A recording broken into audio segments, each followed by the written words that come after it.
경상도 어느 산골 마을에 덕수라는 총각이 살고 있었나이다. 그 체격이 산같이 우람하고 힘이 하늘을 바칠 만하여 마을 사람들이 모두 괴력덕수라 불렀지요. 어려서부터 소 한 마리를 번쩍 들어 올리고 바위를 맨손으로 부수는 것이 놀이였으니 그 힘이 어찌 범상하겠습니까? 덕수의 어머니는 그를 낳을 때부터 범상치 않음을 알았다고 전해집니다. 산통이 시작되던 날 밤 하늘에서 큰 별 하나가 떨어져 집 마당에 떨어지는 꿈을 꾸었다 하지요. 그리고 태어난 아이의 울음소리가 천둥소리처럼 웅장하여 동네 사람들이 모두 놀라 달려왔다 합니다. 자라면서도 덕수는 다른 아이들과 달랐나이다. 5살 때는 우물에 빠진 송아지를 혼자 건져 올렸고 10살 때는 산에서 길 잃은 할머니를 업고 20리길을 달려와 마을 사람들을 감동시켰지요.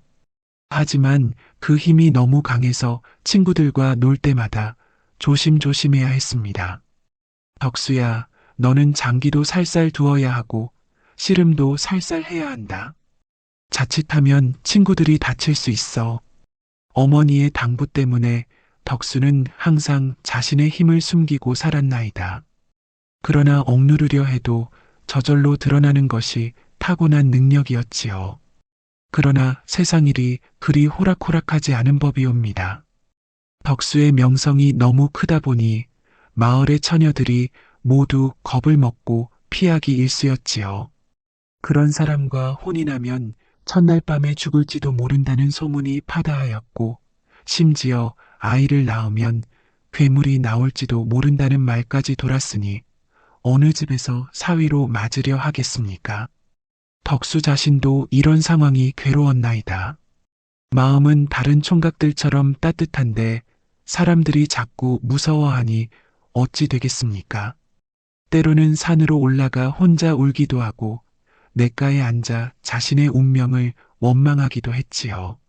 26이 되도록 장가를 못 간 덕수를 보며 늙은 아버지가 한숨을 쉬며 말하였지요. 덕수야, 너는 이 좁은 동네에만 있어서는 평생 총각으로 늙을 것 같다. 세상은 넓고 사람은 많은 법이니 한번 밖으로 나가서 인연을 찾아보는 것이 어떻겠느냐? 덕수도 이미 그런 생각을 품고 있던 터라 아버지의 말에 고개를 끄덕였나이다. 아버지 말씀이 옳습니다. 저도 이제 세상 구경을 하며 제 갈 길을 찾아보겠습니다. 이튿날 새벽 덕수는 작은 보따리 하나만 메고 집을 나섰지요. 아버지가 손수 싸준 건조미와 전별금 몇 양이 전부였으나 덕수의 마음은 새로운 세상에 대한 설렘으로 가득하였습니다. 경주 땅으로 향하는 길에서 덕수는 여러 고을을 거쳤나이다. 어디서나 그의 체격과 힘에 사람들이 놀라며 구경하였지만 정작 혼인 상대로는 여전히 꺼려하였지요. 그러나 덕수는 낙담하지 않고 묵묵히 길을 계속 걸었습니다. 세상 어디선가는 분명 저를 받아줄 인연이 있을 거예요. 조급해하지 말고 천천히 찾아보자고요. 경주 장터에 도착한 덕수는 며칠째 일거리를 찾아 헤매고 있었나이다. 그런데 하늘이 무심치 않았던지 우연히 큰 상가에서 초상이 났다는 소식을 들었지요. 상주들이 힘센 장정을 구한다 하여 덕수가 달려갔습니다. 제가 도와드리겠습니다. 덕수의 우람한 체격을 본 상주들이 반색하며 그를 받아들였지요. 관 하나를 혼자서 번쩍 들어 올리는 덕수를 보고 모든 사람이 감탄을 금치 못하였습니다. 장례를 무사히 마친 후 덕수는 상가에서 푸짐한 밥을 얻어먹었나이다. 배가 든든해진 덕수는 마을 근처 연못가의 정자에서 잠시 쉬기로 하였지요. 봄바람이 살랑거리고 연못에는 연꽃이 피어 있어 참으로 경치가 아름다웠습니다. 아, 이런 곳에서 하룻밤 자고 가면 좋겠군요. 덕수가 정자 마루에 누워 하늘을 바라보며 졸고 있는데 갑자기 옷자락이 바스락거리는 소리가 들렸나이다. 눈을 뜨고 보니 화려한 치마 저고리를 입은 아름다운 부인이 서 있었지요. 그 부인의 나이는 30 남짓으로 보였는데 얼굴이 달빛처럼 곱고 몸매가 버들가지처럼 우아하였습니다. 비단으로 지은 저고리는 온갖 꽃무늬로 수놓아져 있었고 머리에는 황금 비녀가 반짝였지요. 손목에 옥팔찌며 귀에 진주 귀걸이까지 온몸이 보석으로 치장되어 마치 선녀가 인간 세상에 내려온 듯 하였습니다. 그러나 그보다도 더 강렬한 것은 덕수를 바라보는 그 눈빛이었지요. 마치 굶주린 사람이 진수성찬을 보듯 탐욕스러우면서도 애절한 기색이 역력하였습니다. 유리마님의 눈에는 오랜 과부 생활의 외로움과 젊은 남자에 대한 갈망이 뒤섞여 있었나이다. 남편을 잃은 지 3년이 되었지만 아직도 젊은 몸의 화기가 꺾이지 않은 그녀였기에 더욱 그랬을 것입니다. 이 사람이 누구시기에 남의 집 정자에서 잠을 주무시오? 덕수가 황급히 벌떡 일어나며 대답하였나이다. 죄송합니다, 마님. 저는 타양에서 온 나그네인데 잠깐 쉬려고 했을 뿐입니다. 곧 떠나겠습니다. 그런데 그 부인의 반응이 의외였지요. 아니요, 급히 떠날 것 없소. 나는 이 근처에 사는 유리라는 사람이요. 당신 같은 훌륭한 장정이 어디서 오셨는지 궁금하오. 덕수가 자신의 사정을 간단히 설명하자 유리마님의 눈이 더욱 밝게 빛났나이다. 그렇다면 당분간 머물 곳이 필요하겠구려. 마침 우리 집에서 힘센 일꾼을 구하고 있었는데 어떻소? 품삯도 후하게 주겠소. 덕수는 뜻밖의 제안에 기뻐하며 고개를 끄덕였습니다. 정말입니까? 그렇다면 감사히 받아들이겠습니다. 유리마님이 덕수를 데리고 간 곳은 경주에서도 손꼽히는 큰 저택이었나이다. 대문만 해도 여느 집 몇 채 크기였고 안채와 사랑채, 행랑채가 웅장하게 들어서 있었지요. 마당에는 온갖 화초가 심어져 있고 연못에는 금붕어가 헤엄치고 있었습니다. 아, 정말 부잣집이군요. 덕수가 감탄하자 유리마님이 은근히 미소 지었나이다. 남편을 일찍 여의고 혼자 살다 보니 집은 크고 쓸쓸하오. 당신 같은 든든한 사람이 있으면 마음이 놓일 것 같소. 유리마님은 덕수를 행랑채로 안내하였지요. 비록 행랑채라 하나 웬만한 집 한 채만큼 컸고 이불과 생활용품이 깔끔하게 준비되어 있었습니다. 여기서 지내시오. 끼니는 때맞춰 갖다 드릴 테니 걱정 말고요. 그때 마당 한켠에서 빨래를 하던 여종 하나가 고개를 들었나이다. 나이는 20살 남짓으로 보였는데 얼굴이 복숭아꽃처럼 곱고 눈매가 맑아서 덕수의 시선을 끌었지요.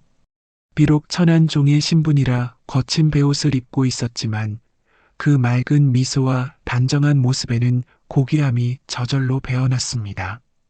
연하의 얼굴에는 고생의 흔적이 있었지만 그것이 오히려 그녀를 더욱 아름답게 만들었나이다. 어머니 병간호를 위해 어려서부터 고생한 탓에 또래보다 의젓해 보였고 맑은 눈동자에는 세상을 향한 순수한 희망이 담겨 있었지요. 봄바람에 흩날리는 검은 머리카락이 하얀 목덜미를 스치는 모습이 마치 한 폭의 그림 같았습니다. 유리마님이 그 여종을 가리키며 말하였습니다. 저 아이는 연하라고 하오. 우리 집에서 온갖 허드렛 일을 맡아 하는데 매우 성실하고 착한 아이요. 무엇이든 모르는 게 있으면 연하에게 물어보시오. 연하가 덕수에게 정중히 인사하였나이다. 안녕하세요. 앞으로 잘 부탁드립니다. 그 목소리는 은방울 굴러가는 소리처럼 맑고 고왔습니다. 연하가 허리를 굽혀 인사하는 모습에서 덕수는 진정한 아름다움이 무엇인지 깨달았지요. 화려한 치장도 값비싼 옷도 필요 없이 그저 순수한 마음에서 우러나는 자연스러움이야말로 가장 아름다운 것이라는 것을 그 순간 덕수는 가슴 한켠이 따뜻해지는 것을 느꼈지요. 연하의 맑은 미소와 정직한 눈빛에서 지금까지 만나본 어떤 여자와도 다른 순수함을 발견한 것입니다. 마치 오랜 가뭄 끝에 담비를 만난 듯한 기분이었나이다. 한편 마구간에서 말을 돌보던 복돌이도 신참 일꾼을 보러 나왔나이다. 나이 50이 넘은 이 머슴은 이 집에서 20년 넘게 일해온 터라 집안 사정을 누구보다 잘 알고 있었지요. 어서 오시오. 나는 복돌이라고 하오. 앞으로 같이 일하게 되었으니 서로 도우며 지내봅시다. 복돌이는 덕수에게 친근하게 말을 걸었지만 그의 눈에는 걱정스러운 기색이 어렸나이다. 오랜 경험으로 유리마님의 성정을 너무 잘 알고 있었기 때문입니다. 저 순박한 총각이 마님의 소나기에 들어가면 복돌이는 속으로 걱정하며 고개를 저었지요. 덕수가 유리마님 댁에서 일한 지 며칠이 지났나이다. 낮에는 힘든 일들을 도맡아 하였는데 우물 파기부터 무거운 짐 나르기, 담 싸기까지 혼자서 척척 해치웠지요. 다른 머슴 서너시 해야 할 일을 덕수 혼자 다 해내니 집안 사람들이 모두 감탄하였습니다. 그런데 이상한 것은 유리마님의 행동이었나이다. 낮에는 점잔을 빼며 거리를 두더니 밤이 되면 슬며시 행랑채로 찾아오곤 하였지요. 덕수야, 오늘도 수고 많았구나. 이거 몸에 좋다는 보약이니 마셔보렴. 처음에는 단순히 주인마님의 배려인 줄 알았던 덕수였습니다. 그러나 날이 갈수록 유리마님의 방문이 잦아지고 행동도 점점 노골적으로 변해갔지요. 어느 날 밤 유리마님이 평소보다 더 화려한 옷차림으로 나타났나이다. 비단치마는 달빛 아래서 은은하게 빛났고 향기로운 연지분 냄새가 코끝을 자극하였지요. 그녀는 덕수 앞에 앉아 부채로 얼굴을 가리며 유염한 눈빛을 던졌습니다. 덕수야, 밤마다 혼자 이렇게 지내니 외롭지 않더냐? 나도 남편 잃고 나서는 밤잠을 설치는 일이 많단다. 유리마님의 목소리에는 애교와 유혹이 뒤섞여 있었나이다.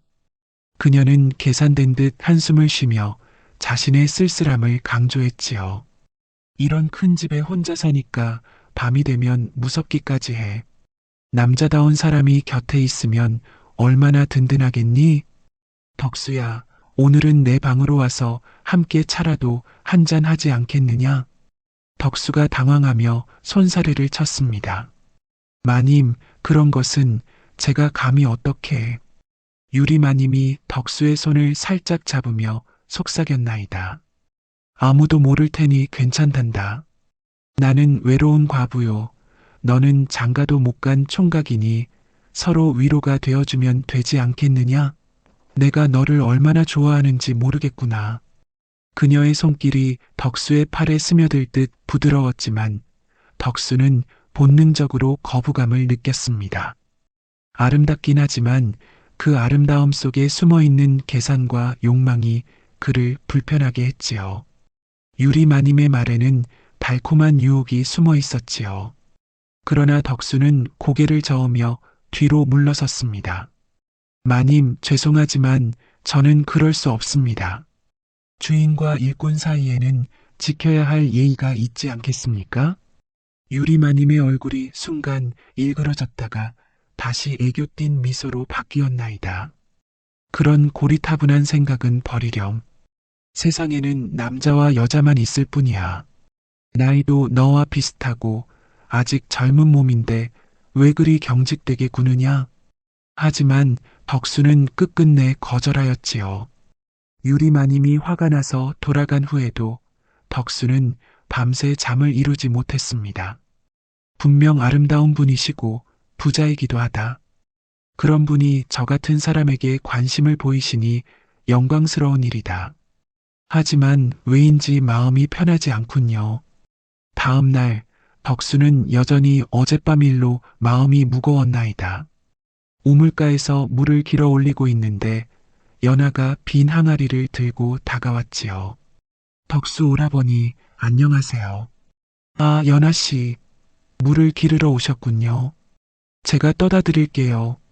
덕수가 친절하게 말하자 연아가 미소 지으며 고개를 저었습니다. 고맙지만 제가 할 일이에요.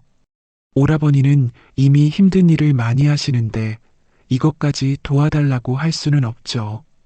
그렇지만 이런 무거운 것은 덕수가 말을 마치기도 전에 연아가 혼자서 물동이를 들어 올렸나이다.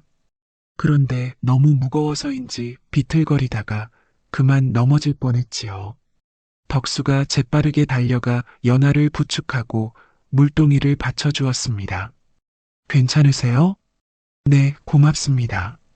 그 순간 두 사람의 눈이 마주쳤나이다. 연아의 맑은 눈동자와 덕수의 순박한 시선이 잠시 멈춰서서 서로를 바라보았지요. 봄바람에 날리는 연아의 머리칼이 덕수의 뺨을 스쳤을 때 두 사람 모두 가슴이 두근거리는 것을 느꼈습니다. 저기 연아가 얼굴을 붉히며 말을 더듬었습니다. 네, 덕수도 어찌할 바를 모르며 대답했지요. 아무것도 아니에요. 물동이만 들어주시면 됩니다. 그 후로 두 사람은 자주 마주치게 되었나이다. 덕수가 마당을 쓸고 있으면 연아가 빨래를 널러 나오고 연아가 채소를 다듬고 있으면 덕수가 장작을 패러 부엌 관처로 오곤 했지요. 처음에는 서로 인사만 주고받던 두 사람이었지만 점점 대화를 나누기 시작했습니다. 연아 씨는 어떻게 이 댁에서 일하게 되셨어요? 저희 어머니께서 병이 나셔서 돈이 필요했거든요. 마님께서 후하게 품삯을 주신다고 해서 들어오게 되었어요. 어머니가 편찮으시는군요. 많이 걱정되실 텐데. 네, 매일 약값이 들어가는데 제가 번 돈으로는 부족해서 연아의 목소리가 슬퍼졌지요. 덕수가 그런 연아를 보니 가슴이 아팠나이다. 혹시 제가 도울 일이 있으면 언제든 말씀하세요. 비록 많지는 않지만 저도 품삯을 받고 있으니까요. 고맙습니다. 하지만 제 일을 오라버니께 폐를 끼칠 수는 없어요. 연아의 착하고 씩씩한 모습에 덕수는 점점 마음이 끌렸나이다. 유리마님의 화려함과는 전혀 다른 순수하고 정직한 아름다움이 있었지요. 어느 날 저녁 덕수는 연아가 사랑채 뒤편에서 혼자 울고 있는 것을 발견했나이다. 연아 씨, 무슨 일이세요? 아, 덕수 오라버니, 아무것도 아니에요. 분명히 무슨 일이 있으시는 것 같은데 혹시 제가 도울 수 있는 일이라면. 연아가 한참 망설이다가 마침내 입을 열었지요. 사실은 어머니 병이 더 심해지셔서 값비싼 약을 써야 한다고 하는데 제가 번 돈으로는 턱없이 부족해요. 그래서 마님께 미리 품삯을 받을 수 있는지 부탁드렸는데. 그래서요? 거절하셨어요. 아니, 거절뿐만 아니라 건방지다고 하시며 호되게 꾸중을 받았어요. 덕수의 눈에서 분노의 빛이 번쩍했나이다. 그런 일이 있었다고요? 어머니가 아프신데 어떻게 그럴 수가 있죠? 마님께서는 원래 그런 분이세요. 겉으로는 자상해 보이시지만 실제로는 매우 냉정하시거든요. 그날 밤 덕수는 곰곰 생각했나이다. 자신이 받는 품삯을 연아에게 주면 되겠지만 그것만으로는 부족할 것 같았지요. 그래서 결심을 하고 복돌이를 찾아갔습니다.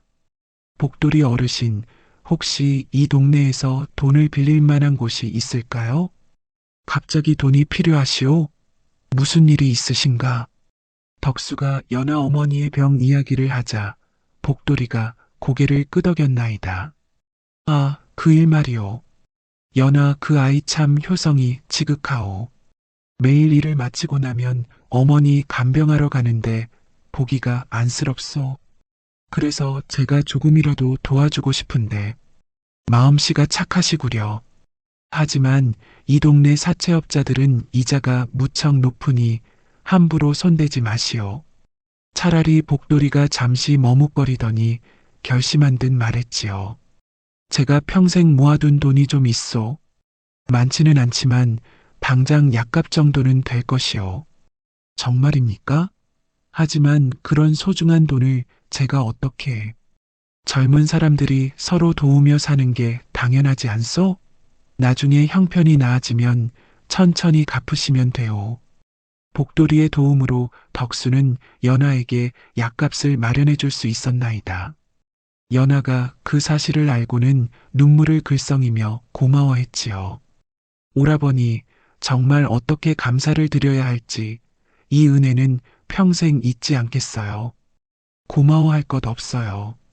어머니께서 빨리 나으시기를 바랄 뿐이에요. 그 후로 두 사람의 사이는 더욱 가까워졌나이다. 덕수는 틈틈이 연하의 어머니를 문병 가서 무거운 일들을 도와주었고, 연하는 덕수가 좋아할 만한 음식을 몰래 만들어주곤 했지요. 어느 달밤 두 사람이 마당에서 우연히 마주쳤을 때 마침내 서로의 마음을 확인하게 되었나이다. 은은한 달빛이 마당을 비추고 연못의 연꽃 향기가 바람에 실려왔지요. 연하는 빨래를 널러 나왔고 덕수는 마구간에서 말을 돌보고 나오는 길이었습니다. 연하 씨, 네, 오라버니. 두 사람은 서로를 바라보며 한참을 말없이 서 있었나이다. 달빛 아래 연하의 모습은 더욱 아름다워 보였고 덕수의 진실한 눈빛은 그 어떤 말보다도 웅변적이었지요. 저 한 가지 말씀드리고 싶은 게 있어요. 달빛 아래서 덕수의 얼굴이 진지해졌지요. 그는 오랫동안 품고 있던 마음을 더 이상 숨길 수 없었습니다. 저는 연하 씨를 좋아합니다. 처음 만났을 때부터 마음이 끌렸는데 이제는 하루도 연하 씨 생각 안 하는 날이 없어요. 연하 씨의 순수한 마음, 효성스러운 모습, 그 모든 것이 제 가슴을 뛰게 만들어요. 연하의 눈에 눈물이 고였습니다. 기쁨의 눈물이었지요. 저도 오라버니를 좋아해요. 처음에는 그저 고마운 분이라고 생각했는데 언제부터인가 오라버니가 안 보이면 마음이 허전하고 오라버니 목소리만 들어도 가슴이 두근거려요. 하지만 저는 한낱 여종인 몸이라 그런 건 상관없어요. 제가 보는 것은 연하 씨의 착한 마음과 아름다운 마음이에요. 신분 같은 건 중요하지 않아요. 사람은 마음이 중요한 거죠. 두 사람이 서로의 손을 잡는 순간 마치 온 세상이 멈춘 듯 했나이다. 첫사랑의 설렘과 순수한 감동이 두 사람을 감쌌지요. 연하는 부끄러워하며 고개를 숙였고 덕수는 그런 연하가 더욱 사랑스러워 보였습니다. 오라버니, 연하야, 이제 반말해도 돼. 우리 서로 사랑하는 사이인걸. 그럼 덕수 오빠? 그 순간 두 사람의 얼굴에 행복한 미소가 번졌나이다. 두 사람이 서로를 바라보며 사랑을 확인하는 그 순간 어둠 속에서 이를 지켜보는 그림자가 있었나이다. 바로 유리마님이었지요. 덕수가 자신을 거절한 이유를 이제야 알게 된 것입니다. 그날 밤 이후 유리마님의 행동이 급변했나이다. 평소보다 더 냉랭해진 것은 물론이고 연하에게는 온갖 트집을 잡기 시작했지요. 연하, 이게 뭐냐? 빨래도 제대로 못하고 밥도 서리게 했네. 도대체 뭘 생각하며 일하는 거야? 방 청소도 엉망이고 정말 쓸모없는 계집이구나. 연하가 아무리 정성껏 일해도 유리마님은 계속 트집만 잡았나이다. 심지어 연하가 조금만 실수해도 매질까지 하곤 했지요. 덕수가 이런 상황을 보고만 있을 수는 없었습니다. 마님, 연하가 뭘 잘못했다고 그렇게 심하게 꾸중하시는 건가요? 당신이 참견할 일이 아니오. 주인이 하인을 다스리는 건데 왜 끼어드시오? 하지만 너무 심한 것 같습니다. 연하는 누구보다 성실하게 일하는데 유리마님의 눈에서 도끼가 서렸나이다. 혹시 당신 저 계집과 무슨 관계라도 되는 거요? 그게 아니라 단지 보기에 안쓰러워서. 거짓말. 나는 다 알고 있어. 당신들이 어떤 사이인지 다 보았다고.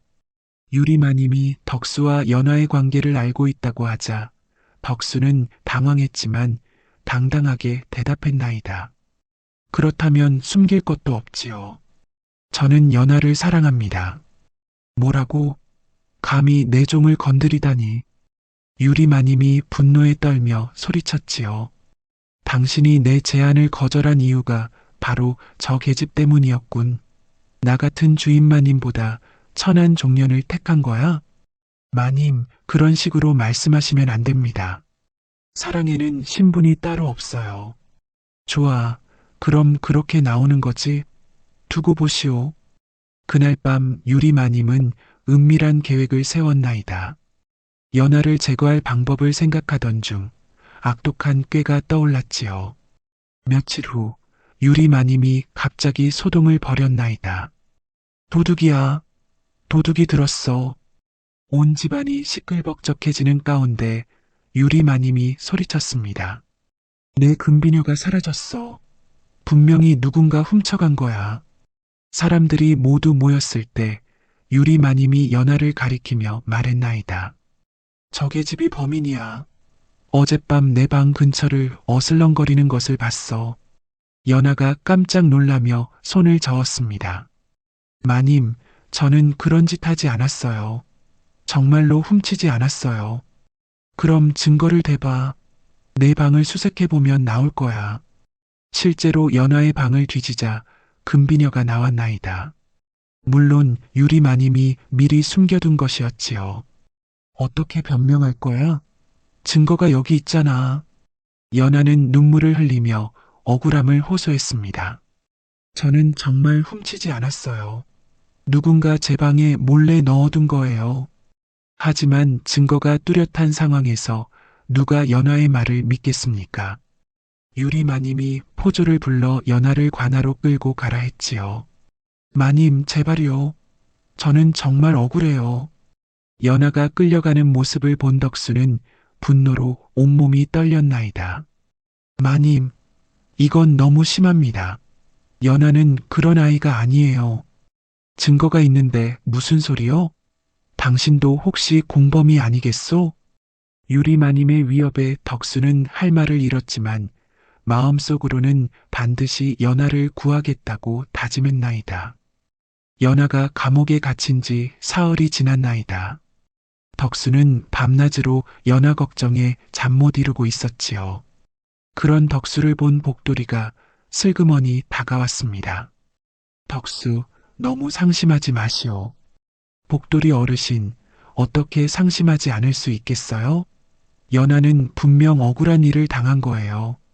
나도 그렇게 생각하오. 연하가 도둑질을 할 아이가 아니라는 걸 누구보다 잘 아니까. 복돌이가 주변을 살피며 낮은 목소리로 말했나이다. 사실 나는 어젯밤에 이상한 것을 봤소. 마님께서 연하 방으로 살금살금 들어가시는 모습을 말이오. 정말입니까? 그렇다면 역시 마님이 비녀를 몰래 숨겨두신 거군요. 그럴 가능성이 높지만 증명할 방법이 없소. 마님의 말씀에 누가 감히 토를 달겠소? 덕수가 주먹을 불끈 쥐며 분개했지요. 이대로 놔둘 수는 없어요. 무슨 수를 써서든 연하의 억울함을 풀어야겠어요. 그때 덕수의 머릿속에 번뜩 좋은 생각이 떠올랐나이다. 복돌이 어르신, 혹시 마님 방에 다른 귀중품이 더 있나요? 그야 많지요. 금붙이며 보석이며 왜 그러시오? 덕수가 은밀한 계획을 설명하자 복돌이가 무릎을 쳤습니다. 아, 그런 묘수가 있었구나. 정말 기가 막힌 생각이오. 그날 밤 덕수는 조용히 유리마님의 방에 들어가서 옷가락지 하나를 가져왔나이다. 그리고 이튿날 아침 일찍 관하로 달려가서 포졸들에게 신고했지요. 어젯밤에 또 도둑이 들었습니다. 이번에는 유리마님의 옷가락지가 없어졌어요. 포졸들이 의아해하며 물었습니다. 그런데 범인이 누구라고 생각하시오? 글쎄요, 확실하지는 않지만 어젯밤에 감옥 근처에서 수상한 그림자를 봤어요. 포졸들이 서로 눈빛을 주고받더니 그중 하나가 말했나이다. 혹시 감옥에 있는 그 계집이 또 무슨 짓을 한 게 아닐까요? 바로 그때 덕수가 기다렸다는 듯이 말했지요. 그건 말이 안 됩니다. 연하는 지금 감옥에 갇혀 있는데 어떻게 또 도둑질을 할 수 있겠습니까? 감옥 밖으로 나올 수도 없는데 말이에요. 포졸들이 고개를 끄덕이며 수긍했나이다. 맞는 말이요. 감옥에 갇힌 사람이 어떻게 밖에서 물건을 훔치겠소? 그렇다면 진짜 도둑이 따로 있다는 뜻이군요. 연하는 누명을 쓴 것 같습니다. 이 소식이 유리마님에게 전해지자 그녀는 당황하기 시작했나이다. 자신의 계략에 허점이 생긴 것을 깨달은 것이지요. 그럴 리가 없어. 분명 그 계집이 공범을 시켜서. 하지만 포졸들도 바보가 아니었습니다. 마님 생각해 보시오. 감옥에 갇힌 사람이 어떻게 공범에게 지시를 내리겠소? 그리고 왜 하필 자기 주인 집을 털겠소? 결국 연하는 풀려났고 진짜 도둑을 찾기 위한 수사가 시작되었나이다. 물론 며칠 후 덕수가 슬쩍 옷가락질을 원래 자리에 돌려놓았으니 결국 사건은 미제로 남게 되었지요. 연하가 감옥에서 풀려나던 날 덕수는 문 앞에서 기다리고 있었나이다. 서로를 보자마자 두 사람은 뜨겁게 끌어안았지요. 연하야, 정말 걱정했어. 오라버니, 저는 정말 무서웠어요. 하지만 오라버니를 믿고 버텼어요. 두 사람이 감격의 재회를 나누고 있을 때 유리마님이 나타났나이다. 그녀의 얼굴에는 분노와 질투가 뒤섞여 있었지요. 좋아, 그렇게 나오는 거지? 너희들 당장 내 집에서 나가. 그러나 덕수는 이미 각오를 하고 있었습니다. 마님, 저희도 더 이상 이 집에 있고 싶지 않습니다.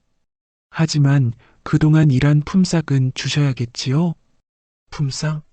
내가 무슨 자격으로 품삯을 달라고 하느냐? 왜 자격이 없습니까? 저는 성실히 일했고 약속된 품삯을 받을 권리가 있습니다. 그리고 덕수가 빙긋 웃으며 말했지요. 혹시 관아에 가서 마님이 연하에게 누명을 씌운 일을 알려야 할까요?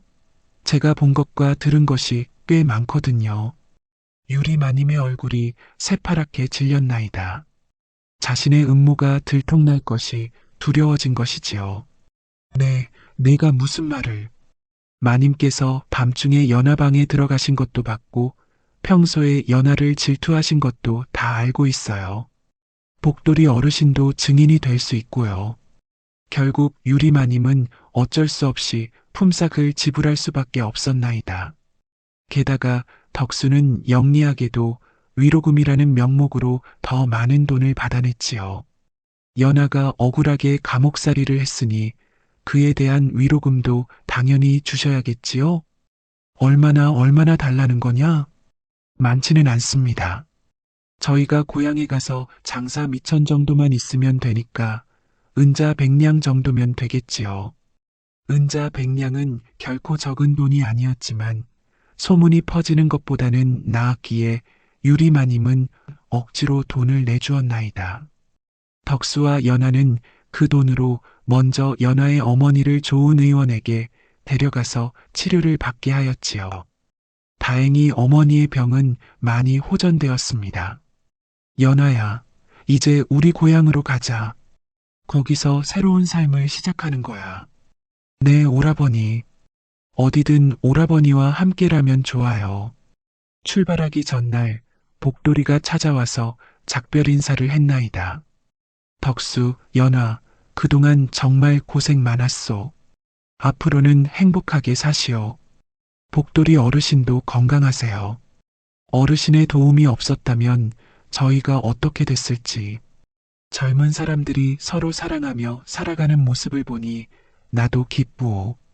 가서 좋은 가정 꾸리고 아이들도 많이 낳아서 행복하게 사시오. 마침내 덕수와 연하 그리고 연하의 어머니는 경주를 떠나 덕수의 고향으로 향했나이다.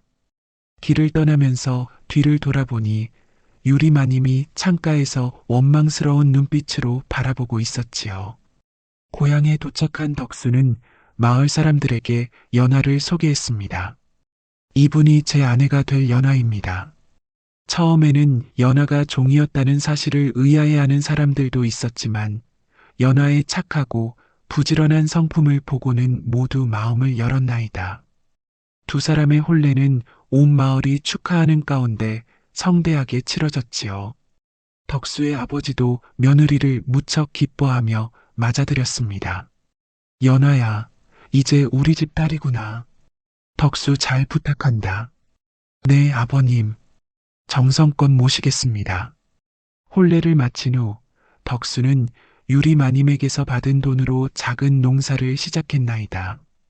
연하는 집안일을 도맡아 하며 시어머니와 시아버지를 극진히 모셨지요.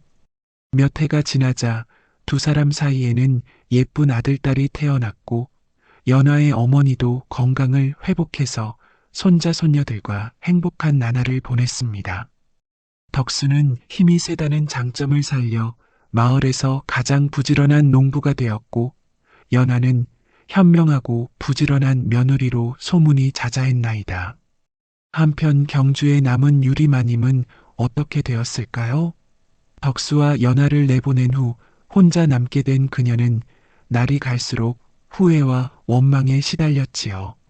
진정한 사랑 대신 욕망과 질투를 선택한 대가를 톡톡히 치르게 된 것입니다.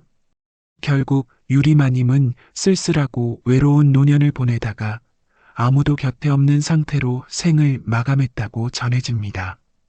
반면 덕수와 연하는 서로를 사랑하고 신뢰하며 화목한 가정을 이루었지요.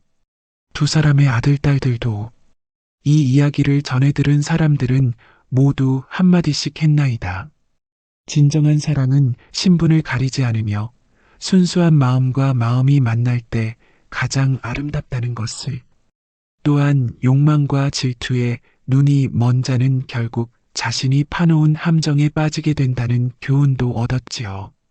세월이 흘러 덕수와 연하의 이야기는 그 고장의 전설이 되었나이다. 젊은 남녀들이 신분의 차이 때문에 망설일 때면 이 이야기를 들려주며 용기를 북돋아 주었고 욕심 많은 사람들에게는 경계의 말로 전해졌지요.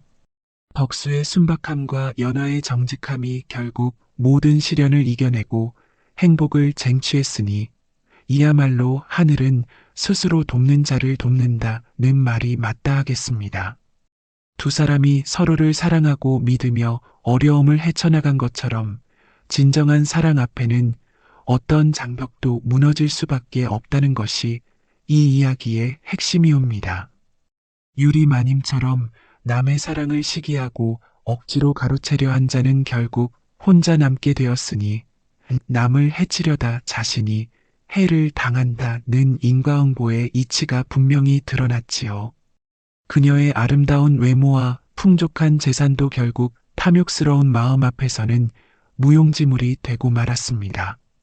그리고 복돌이처럼 어려운 이웃을 도우며 선한 일에 힘쓰는 사람은 비록 당장은 보상을 받지 못해도 훗날 반드시 복을 받게 된다는 것도 이 이야기가 주는 교훈이옵니다. 그의 선한 마음이 없었다면 덕수와 연하의 사랑도 이루어지지 못했을 것입니다. 또한 이 이야기는 진정한 아름다움이 무엇인지도 보여주고 있나이다. 유리마님의 화려한 미모보다 연하의 순수한 마음이 더 아름답다는 것, 겉으로 드러나는 것보다 속마음이 중요하다는 진리를 깨닫게 해주지요. 세상을 살아가다 보면 유리마님 같은 사람도 만나고 연하 같은 순수한 사람도 만나게 마련입니다. 그때 덕수처럼 올바른 선택을 하고 진실한 마음을 지킨다면 비록 당장은 어려움이 있을지라도 결국은 행복한 결말을 맞을 수 있을 것이옵니다. 특히 오늘날 같이 물질 만능주의가 판을 치는 세상에서는 이런 교훈이 더욱 소중하다 하겠나이다. 돈이 많고 지위가 높다고 해서 반드시 행복한 것은 아니며 비록 가난하고 신분이 낮아도 서로 사랑하고 신뢰한다면 그보다 큰 행복은 없다는 것을 이 이야기가 일깨워주고 있습니다. 정직한 자의 길은 비록 험하나 끝은 평탄하고 강교한 자의 길은 비록 평탄하나 끝은 험하다. 이것이 바로 이 이야기가 우리에게 전하고자 하는 불변의 진리인 것이옵니다. 그러므로 이 세상을 살아가는 모든 이들이 덕수와 연하처럼 순수한 마음을 잃지 않고 서로를 사랑하고 배려하며 살아간다면 이 세상도 더욱 아름다운 곳이 될 것이라 믿어 의심치 않습니다. 야담 도깨비를 찾아주신 여러분 감사합니다. 오늘도 재밌는 이야기로 여러분을 즐겁게 해드리겠습니다. 그 전에 좋아요와 구독 버튼 꼭 부탁드립니다. 그럼 시작할게요. 충청도 금산 어느 작은 마을이었답니다. 산과 들이 어우러진 평화로운 곳이었지요. 그런데 어느 날 새 감사가 부임해 왔답니다. 황감사라 하는 이 사람, 얼굴은 기름이 번들거리고 눈은 음흉하게 빛났지요. 그의 입에서는 늘 술 냄새가 풍겼고 손톱은 매서운 독수리 발톱처럼 날카로웠답니다. 황감사가 타고 온 가마는 붉은 비단으로 치장되어 있었고 그 주위로는 수십 명의 관노들이 땀을 흘리며 따라왔지요. 마을 입구에서부터 큰 북소리와 피리소리가 울려 퍼졌답니다. 마을 사람들은 길가에 늘어서서 새 감사를 맞이했지요. 그러나 그들의 얼굴에는 기쁨보다는 걱정이 서려 있었답니다. 저기 온다네. 새 감사님이. 듣자 하니 탐욕이 심하다던데 우리 마을은 어찌 될는지. 작은 소곤거림이 마을 사람들 사이에 퍼졌지만 황감사의 눈초리가 날카롭게 빛나자 모두 입을 다물었답니다. 여봐라, 이 고을에 예쁜 계집들이 많다던데 어서 데려오너라. 황감사는 첫날부터 기생들을 불러들였답니다. 밤마다 관아에서는 흥청망청 노랫소리가 끊이지 않았지요. 술잔이 부딪히는 소리, 여인들의 웃음소리, 그리고 황감사의 취한 목소리가 밤하늘을 가득 메웠답니다. 허허, 좋구나. 내 평생 이런 즐거움을 찾아 헤맸노라. 밤이 깊어질수록 황감사의 웃음소리는 더욱 커졌고 기생들의 비명소리도 때때로 들려왔지요. 관아 주변을 지나는 사람들은 모두 귀를 막고 서둘러 지나갔답니다. 황감사는 낮에도 기생들을 곁에 두고 술을 마셨지요. 백성들의 민원은 뒷전으로 미뤄졌고 세금은 더욱 무거워졌답니다. 관리들은 황감사의 비위를 맞추기 위해 더욱 가혹하게 백성들을 다루었지요. 이번 달 세금이 또 올랐다네. 어찌 살아갈꼬. 조용히 하시게. 감사님 귀에 들어가면 큰일 날라.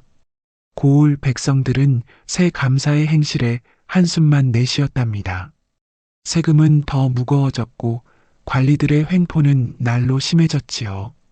백성들의 얼굴에는 수심이 가득했답니다. 아이고, 이 어찌된 일이오? 전 감사님은 그래도 백성들 살피는데 힘썼는데. 조용히 하시오. 감사님 귀에 들어가면 큰일 날라오. 백성들의 한숨이 깊어갈 때였지요. 황감사의 귀에 이상한 소문이 들려왔답니다. 마을 외곽에 사는 과부 하나가 정절로 유명하다는 이야기였지요. 남편을 잃고도 20년을 홀로 지내며 한 번도 다른 남자를 만나지 않았다는 것이었습니다. 월량이라 남편 잃고도 20년을 홀로 지냈다고? 허참 재미있구나. 황감사의 눈이 번뜩였지요. 정절을 지키는 여인을 유혹하는 것, 그것이야말로 그의 취미였으니까요. 다른 고을에서도 그는 수많은 과부와 처녀들을 농락했다고 합니다. 그의 소나기에서 벗어난 여인은 없었지요. 그 여인 얼굴이 어떻더냐? 곁에 있던 관리가 공손히 대답했습니다. 들리는 말로는 나이 40을 넘겼으나 아직도 고운 자태를 잃지 않았다 합니다. 특히 눈빛이 맑고 고우며 걸음걸이가 단아하다 하옵니다. 황감사는 혀를 차며 미소 지었습니다. 정절 깨보는 재미가 제일이지. 어서 그 여인을 찾아내라. 하인들이 부산이 움직였답니다. 그들은 곧 월양의 집을 찾아냈지요. 작은 초가였지만 깨끗하게 정돈되어 있었고 마당에는 노란 국화가 활짝 피어 있었답니다. 담장 너머로는 작은 텃밭이 보였고 그곳에서 한 여인이 고추를 따고 있었지요. 저기 있습니다, 감사님. 저 여인이 월양이라 합니다. 황 감사는 말에서 내려 천천히 월양의 집으로 걸어갔습니다. 담장 너머로 그녀를 바라보던 그의 눈이 욕망으로 번들거렸지요. 다음 날 황 감사는 정식으로 월양의 집으로 향했답니다. 소문대로 월양은 단아한 미모를 간직한 여인이었지요. 나이 40을 넘겼으나 여전히 맑은 눈빛과 고운 손길을 가진 여인이었답니다. 그녀는 황 감사를 보자 공손히 절을 올렸지요. 감사님, 어인일로 이런 누추한 곳에 오셨사옵니까? 월양의 목소리는 맑고 부드러웠습니다. 그 소리를 들은 황 감사의 심장이 빠르게 뛰었지요. 그는 침을 꿀꺽 삼키며 월양을 바라보았습니다. 과부 주제에 꽤나 몸가짐이 곱구나. 내 관사로 오라. 내게 줄 것이 있다. 월양은 고개를 숙인 채 대답했지요. 감사님, 저는 산골에 묻혀 사는 미천한 과부일 뿐입니다. 관사엔 갈 수 없사옵니다. 황 감사는 이를 악물었지요. 이런 거절은 처음이었습니다. 평소 그는 눈짓 한 번으로 원하는 여인을 얻었기 때문이지요. 그러나 곧 웃음을 지었답니다. 좋다. 내 다시 찾아오마. 그날부터 황 감사는 매일같이 월양의 집을 찾아왔답니다.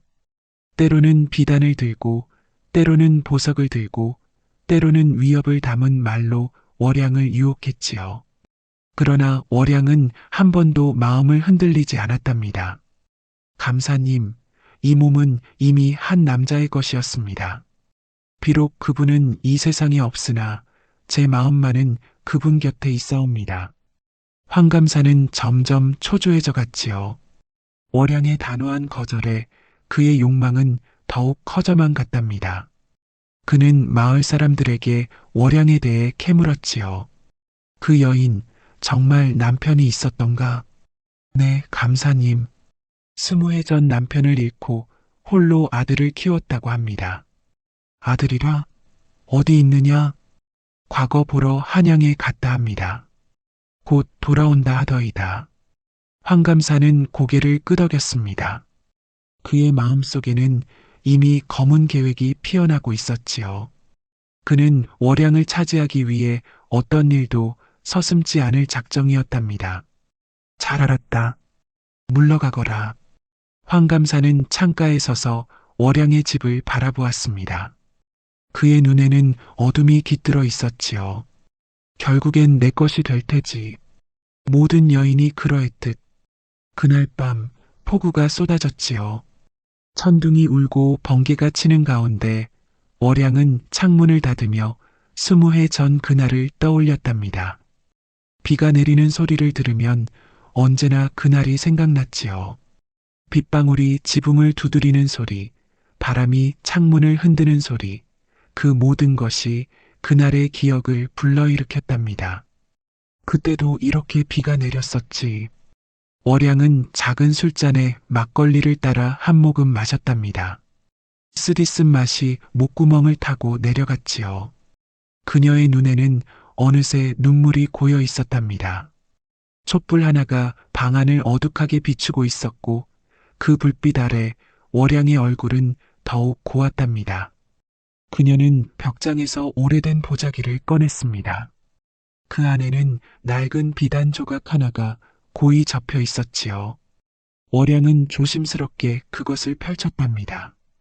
비단에는 약초 몇 가지가 그려져 있었고 그 옆에는 작은 글씨로 이름이 적혀 있었지요.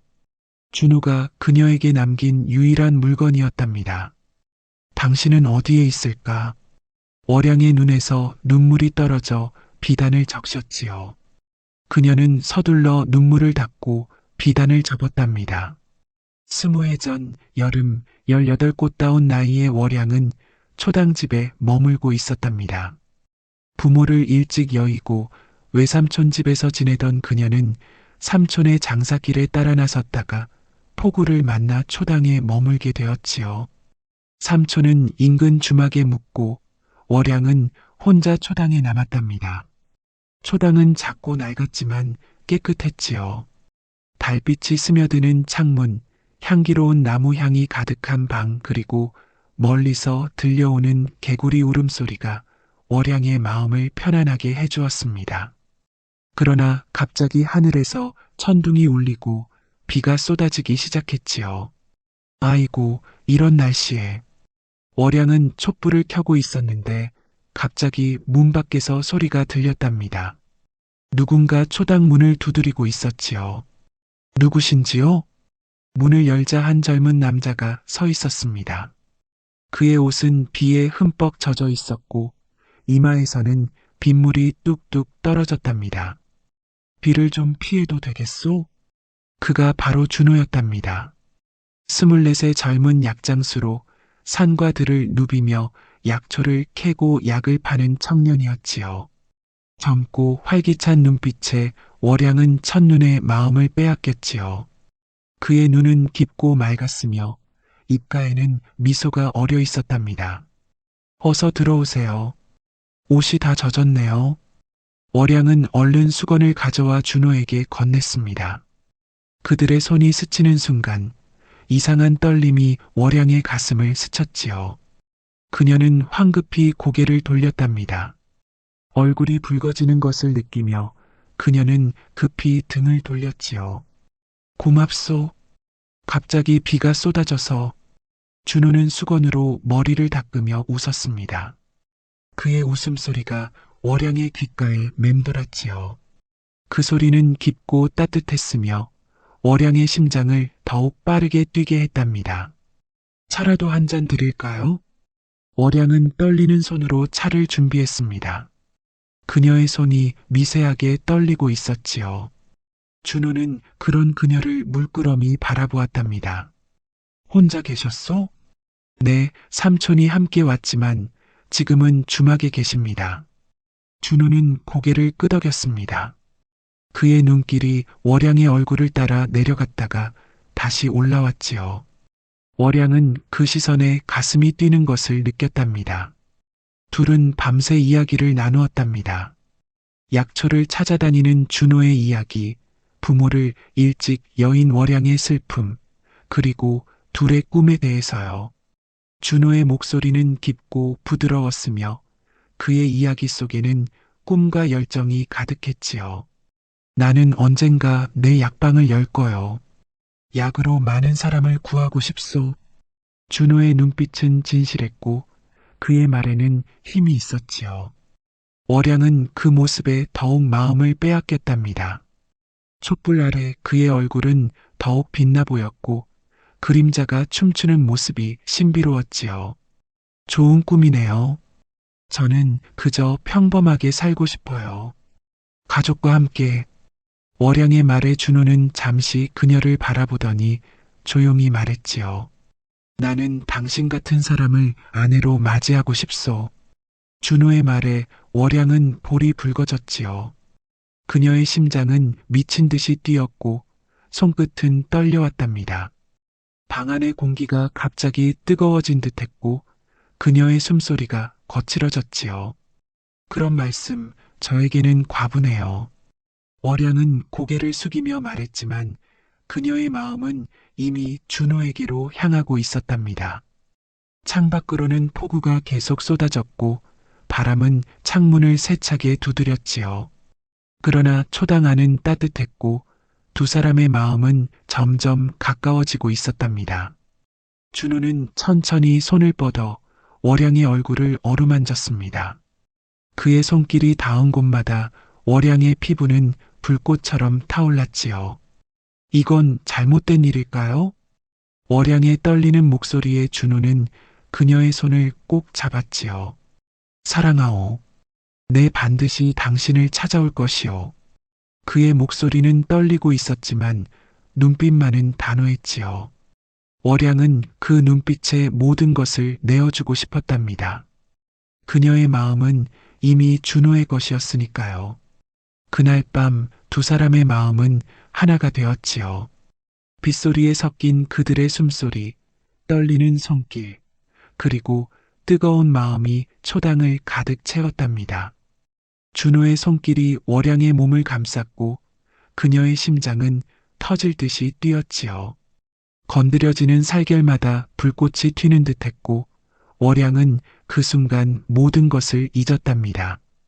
준호의 입술이 그녀의 이마에 닿았을 때 월양은 세상의 모든 소리가 멈추는 듯한 느낌이었습니다. 그의 손길은 부드러웠고 그의 숨결은 뜨거웠지요. 월양의 몸은 떨리고 있었지만 그녀의 마음은 확신으로 가득 차 있었답니다. 내 평생 당신만을 사랑하리다. 준호의 속삭임이 월양의 귓가에 맴돌았지요. 그들은 그렇게 하나가 되었답니다. 밤새도록 비가 내리는 소리와 함께 그들의 사랑은 깊어만 갔지요. 서로의 온기를 나누며 그들은 모든 것을 잊었답니다. 세상의 편견도 미래의 걱정도 그저 그 순간만이 존재했지요.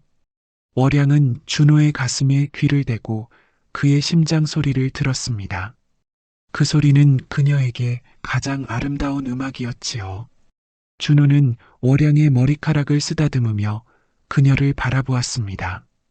그의 눈에는 깊은 사랑이 담겨 있었지요. 당신을 만난 것은 하늘의 축복이요. 준호의 말에 월양은 미소 지었습니다. 그녀의 눈에는 행복의 눈물이 고여 있었지요. 다음 날 아침 비가 그치고 해가 떠올랐을 때 준호는 월양에게 약속했지요. 한 달 후면 돌아오리다. 내 약초를 더 캐고 약방을 열 준비를 하고 돌아와 당신을 아내로 맞이하리다. 월양은 눈물을 머금고 준호를 배웅했지요. 그녀의 마음은 이미 그와 함께 떠나고 있었지만 몸은 그 자리에 남아 있었답니다. 꼭 돌아오세요. 제가 기다리겠습니다. 준호는 월양의 손을 꼭 잡고 마지막 키스를 나누었습니다. 그리고 그는 길을 떠났지요. 월양은 그가 보이지 않을 때까지 서서 바라보았답니다. 그녀의 눈에서는 눈물이 흘러내렸지만 입가에는 미소가 어려 있었지요. 한 달을 기다렸습니다. 그러나 준호는 돌아오지 않았습니다. 두 달이 지나고 석 달이 지나도 그는 나타나지 않았지요. 월양은 매일 초당으로 나가 길을 바라보았지만 준호의 모습은 보이지 않았답니다. 그러던 어느 날 월양은 자신의 배가 부풀어 오른 것을 알게 되었답니다. 그녀는 준호의 아이를 가진 것이었지요. 처음에는 두려움이 밀려왔지만 곧 그것은 기쁨으로 바뀌었답니다. 준호의 아이 그들의 사랑의 결실을 그녀는 소중히 여겼지요. 당신이 돌아오지 않아도 우리 아이는 사랑으로 키울 거예요. 월양은 배를 쓰다듬으며 중얼거렸습니다. 그녀는 준호가 돌아올 것이라는 희망을 버리지 않았지요. 그러나 시간이 흐를수록 그 희망은 점점 희미해져 갔답니다. 돌아오지 않는 이를 원망하진 않았지. 다만 그리웠을 뿐이었지. 창밖으로 쏟아지는 빗소리를 들으며 월양은 눈물을 훔쳤답니다. 그녀는 지난 20년간 준호의 아이를 홀로 키우며 살아왔지요. 많은 남자들이 그녀에게 청혼했지만 그녀는 단 한 번도 마음을 열지 않았답니다. 그분이 돌아올 거라 믿었나이다. 비록 20년이 지났어도. 월양은 촛불을 바라보며 중얼거렸지요. 그녀의 눈에는 깊은 그리움이 담겨 있었답니다. 빗소리는 계속되었고 밤은 깊어만 갔지요. 몇 달이 지났을까요? 여름이 지나고 가을이 깊어가던 어느 날이었지요. 단풍이 물들기 시작한 나무들 사이로 시원한 바람이 불어왔답니다. 월양은 장터에 나가 겨울을 대비한 물건들을 사려 했지요. 장터는 사람들로 북적였습니다. 장사꾼들의 외침, 흥정하는 소리, 아이들의 웃음소리가 뒤섞여 시끌벅적했지요. 월양은 천천히 장터를 돌아다니며 필요한 것들을 골랐답니다. 그때였습니다. 약재를 파는 노인의 모습이 눈에 들어왔지요. 흰 수염이 턱을 덮고 있었고 세월의 흔적이 깊게 패인 얼굴이었지만 그 눈빛만은 변함없었지요. 월양은 그 자리에 얼어붙었답니다. 그 눈빛, 그녀가 20년간 그리워했던 그 눈빛이었지요. 준호 씨? 월양의 목소리에 노인은 고개를 들었답니다. 순간 두 사람의 눈이 마주쳤지요. 20년의 세월이 한순간에 무너져 내렸답니다. 준호의 손에 들고 있던 약 봉지가 바닥에 떨어졌지요.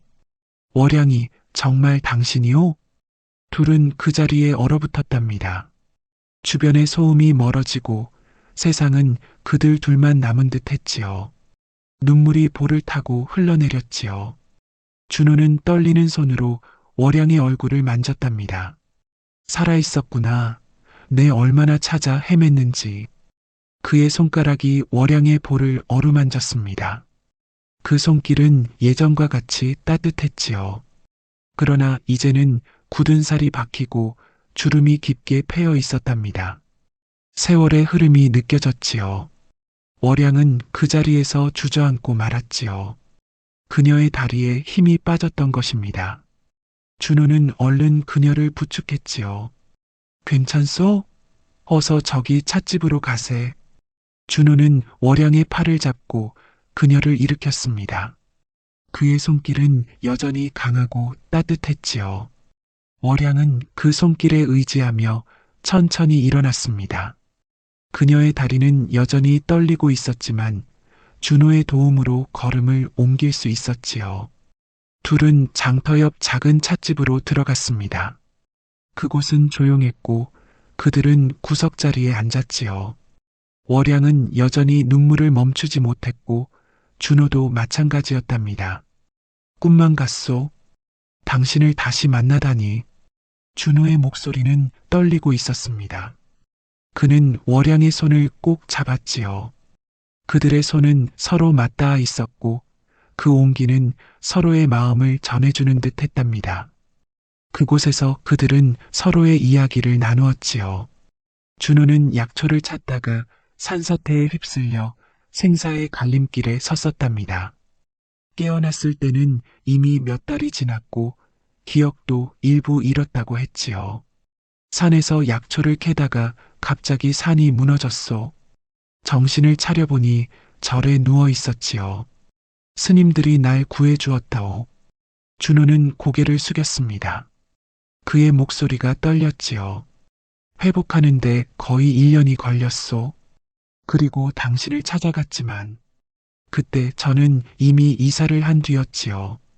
월양의 목소리도 떨렸습니다. 그녀는 초당을 떠나 다른 마을로 이사했던 것입니다. 준호가 찾아올 무렵 그녀는 이미 그곳을 떠난 뒤였지요. 마을 사람들이 당신이 시집을 갔다고 했소. 그래서 포기했소. 당신의 행복을 빌며 먼 길을 떠났지. 준호의 눈에는 슬픔이 가득했습니다. 그는 월양이 다른 남자와 행복하게 살고 있다고 생각했던 것이지요. 그것이 그에게는 큰 상처였지만 그는 그녀의 행복을 위해 물러났답니다. 월양은 고개를 저었습니다. 그것은 오해였지요. 준호를 기다리던 그녀에게 청혼한 이는 많았으나 그녀는 모두 거절했답니다. 다만 준호의 아이를 지키기 위해 남의 과부라 속인 것뿐이었지요. 우리 아들이 있어요. 준호의 눈이 커졌습니다. 그는 믿을 수 없다는 듯 월양을 바라보았지요. 아들이라고? 네, 이제 20살이 되었답니다. 지금은 과거를 보러 한양에 갔지요. 준호의 눈에서 눈물이 흘러내렸습니다. 아들이라니, 자신의 핏줄이라니, 그는 가슴을 치며 울었지요. 이름이 뭐요? 준호라고 지었어요. 당신을 닮았으면 해서. 준호는 더 이상 말을 잇지 못했습니다. 그의 어깨가 흔들렸지요. 월양도 눈물을 멈추지 못했답니다. 찻집 안의 사람들이 그들을 이상하게 바라보았지만 두 사람은 아랑곳하지 않았지요. 용서해 주시오. 내가 당신과 우리 아이를 돌보지 못해. 준호의 목소리는 죄책감으로 가득 차 있었습니다. 그는 자신이 그들을 돌보지 못한 것을 가슴 아파했지요. 월양은 고개를 저었습니다. 당신 탓이 아니에요. 운명이었을 뿐이에요. 월양의 말에 준호는 고개를 들었습니다. 그의 눈에는 이제 결연한 의지가 담겨 있었지요. 이제라도 함께할 수 있을까? 준호의 떨리는 질문에 월양은 고개를 끄덕였습니다. 그들은 손을 맞잡았지요. 20년의 세월이 한순간에 무너져 내렸습니다. 함께해요. 이제는 영원히. 두 사람의 재회는 달콤했지만 그 행복은 오래가지 못했답니다. 어느 날 장터에서 둘이 함께 있는 모습을 황감사의 부하가 보았지요. 황감사는 크게 노했답니다. 감히 그 계집이 다른 남자와 용서할 수 없다. 황감사의 눈에는 질투의 불꽃이 타올랐지요. 그는 준호를 불러들이라 명했습니다. 그의 마음속에는 어둠이 가득했고 그 어둠은 월양과 준호의 행복을 짓밟으려 했답니다. 그 약장수를 당장 내 앞에 끌어오라. 다음 날 관아에서는 북소리가 울려 퍼졌답니다. 황감사는 재판을 열었고 준호는 그 앞에 끌려왔지요. 그의 양팔은 관노들이 붙잡고 있었고 얼굴에는 상처가 나 있었답니다. 어젯밤 심한 고문을 당한 흔적이었지요. 내 놈이 약장수 준호인가? 황감사는 높은 자리에 앉아 준호를 내려다보았습니다. 그의 눈에는 증오가 가득했지요. 준호는 당당히 고개를 들고 대답했습니다. 그렇소이다. 무슨 일로 저를 부르셨소이까? 황감사는 비웃었습니다. 그의 입가에는 잔인한 미소가 맴돌았지요. 내 놈이 다른 마을에서 훔친 약재를 여기서 판다는 소문이 있다. 준호는 눈을 크게 떴습니다. 그것은 완전한 거짓이었지요. 그런 적 없습니다. 제가 직접 산에서 캐고 정당하게 구한 약재뿐입니다. 황감사는 손을 휘둘렀습니다. 그 순간 준호의 뺨을 후려치는 소리가 관아에 울려 퍼졌지요. 감히 거짓을 말하느냐? 증인이 있다. 내 놈을 본 자들이 있어. 황감사는 미리 준비한 거짓 증인들을 내세웠습니다. 그들은 모두 황감사의 협박에 못 이겨 거짓 증언을 하게 된 것이지요. 준호는 억울함에 몸을 떨었지만 황감사는 이미 마음을 정한 듯 했지요. 이자를 감옥에 가두라. 며칠 후 다시 신문하겠다. 준호는 그렇게 감옥에 갇혔습니다. 차가운 돌바닥에 누워 그는 월양을 생각했지요. 겨우 찾은 사랑인데 이렇게 끝날 것인가? 그의 마음은 절망으로 가득 찼답니다. 소식을 들은 월양은 황급히 관아로 달려갔습니다. 그녀는 황감사를 만나 준호의 무죄를 호소했지요. 흙투성이가 된 치마에 흐트러진 머리, 그 모습은 처절했지만 그녀의 눈빛만은 단호했답니다. 감사님, 그분은 결백합니다. 어찌 증거도 없이 이런 일을.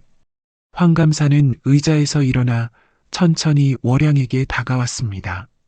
그의 눈빛은 승리에 취한 듯 번들거렸지요. 증거, 내가 바로 증거다. 내 말이 곧 법이니라. 월양은 무릎을 꿇고 빌었습니다.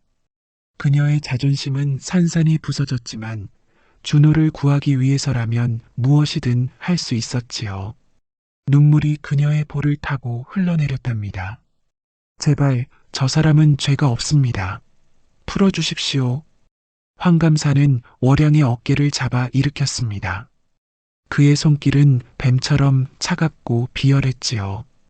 월양은 그 손길에 몸을 떨었지만 준호를 생각하며 견뎠답니다. 좋다.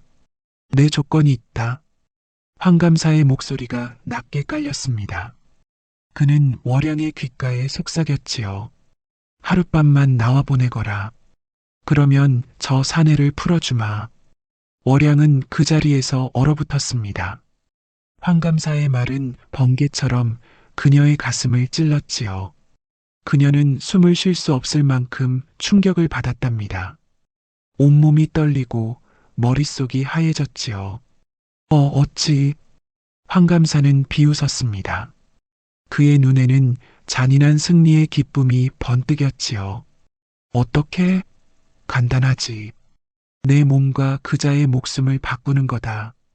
내가 평생 지켜온 정절과 그자의 목숨, 어느 것이 더 소중한가? 월양은 황급히 관아를 빠져나왔습니다. 그녀의 걸음은 비틀거렸고 눈앞은 어지러웠지요. 거리를 지나는 사람들이 그녀를 이상하게 바라보았지만 월양은 아무것도 보이지 않았답니다. 그저 황감사의 말이 귓가에 맴돌 뿐이었지요. 집으로 돌아온 월양은 밤새 눈물을 흘렸답니다. 그녀의 마음은 찢어질 듯 아팠지요. 준호를 구하기 위해서는 자신의 정절을 버려야 했지요. 20년을 지켜온 순결, 그리고 준호에 대한 사랑을 저버려야 했습니다. 이것이 운명인가요? 월양은 밤새 고민했습니다. 촛불 앞에 앉아 그녀는 자신의 삶을 돌아보았지요. 준호와의 첫 만남, 그와 나눈 사랑, 아들을 홀로 키운 세월, 그리고 마침내 찾아온 재회. 그 모든 것이 이렇게 끝날 것인가? 그녀의 가슴은 터질 듯이 아팠답니다. 이대로 준호를 감옥에 두면 그는 결국. 월양은 떨리는 손으로 눈물을 닦았습니다. 그리고 결심했지요. 준호의 목숨을 구하기 위해 그녀는 자신을 희생하기로 했답니다. 그것은 그녀가 할 수 있는 유일한 선택이었지요. 그날 밤 월양은 조용히 일어나 옷을 갈아입었습니다.